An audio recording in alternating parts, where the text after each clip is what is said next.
જય ગૌ માતા, જય ભોળાનાથ. મિત્રો, આ વાસળો આપણે દુધાળા ગામેથી લાવ્યા હતા અને કોઈ અજાણ્યા વાહન ચાલકે એનું એક્સિડન્ટ થઈ ગયું છે અને બંને પગ ભાંગી ગયા છે આગળ પાછળના.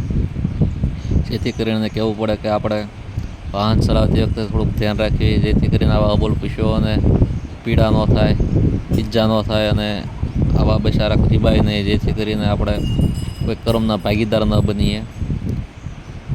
તો આપણે માનવતા દર્શાવીએ તો આ અબોલ જીવોને થોડુંક દયાભાવ રાખો અને થોડું વિચારીને વાહન ચલાવો.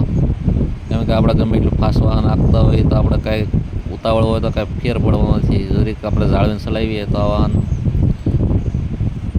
અત્યારે આપણે ગૌશાળામાં 3 દિવસમાં લગભગ એક્સિડન્ટ થયેલા 5 થી 6 જેવા આવ્યા છે. બધાના પગ ભાંગી ગયા છે. અમુકના તો ઓપરેશન કરીને કાપવા પડ્યા છે.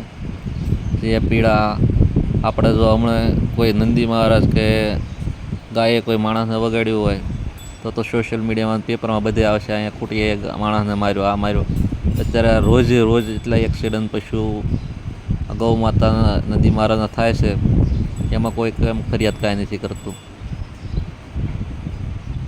તો આપણે માનવતા જરીક દર્શાવી અને જેમ કરીને આવા અબોલ જીવોને પીડા અને જીવ હોય છે એને પીડા થાય છે.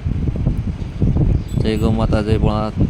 જો અમારે આ વિડીયો તમને ગમે તો આગળ શેર કરો, ફોલો કરો, જેથી કરીને વધુ વધુ આ લોકો જોવે અને થોડીક જો એમાંથી 5 માણસને માનવતા ઊભી થાય તો એ એકબીજાને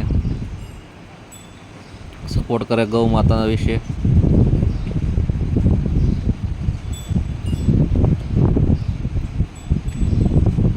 આ તો નંદી મહારાજને બંને પગે પ્લાસ્ટર માર્યું છે. એક નંદી મહારાજને ઓપરેશન કરવામાં આવ્યું છે. જેથી કરીને આપણે થોડુંક વાહન ધીમે ચલાવીએ.